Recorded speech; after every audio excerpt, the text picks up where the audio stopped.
Marlène Schiappa, pour certains, vous êtes une femme déterminée qui veut réussir ses missions au sein du gouvernement. Et pour d'autres, vous êtes une emmerdeuse. Ça va avec, non? Vous croyez?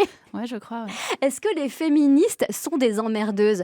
Je me rappelle, à l'époque, sous Mitterrand, il y avait Yvette Roudy, c'était le surnom qu'on lui avait donné. Ouais. Voilà, elle était ministre des droits de la sûr, femme. Je l'ai rencontrée quand je venais d'être nommée et Ouais. elle m'a dit qu'on l'appelait l'emmerdeuse et elle m'a dit pour réussir cette mission, il faut être une emmerdeuse.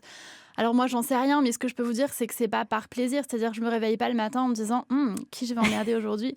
Mais quand j'arrive dans une réunion et que je vois, par exemple, quand je vois un programme de conférence et que je vois qu'il y a plein d'hommes et 0 femmes, je soupire et je me dis, et voilà, c'est encore à moi d'être la féministe de service et de râler. Et on va dire, ah Marlène, qu'est-ce qu'elle nous emmerde avec ces femmes, etc. Et ça vous gonfle d'avoir Ouais, ce rôle-là? en fait, c'est pas tant d'avoir ce rôle-là, c'est que je me dis quand même, ça pourrait être une conviction qui serait un peu plus partagée que ça.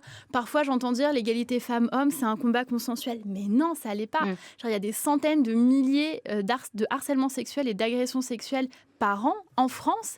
Ça veut dire qu'il y a des centaines de milliers de personnes qui ont envie de continuer à harceler les femmes et qui, quand ils m'entendent, disent « Oh non, celle qui veut nous emmerder et nous empêcher de harceler les femmes. » Bah ouais, les gars, ouais.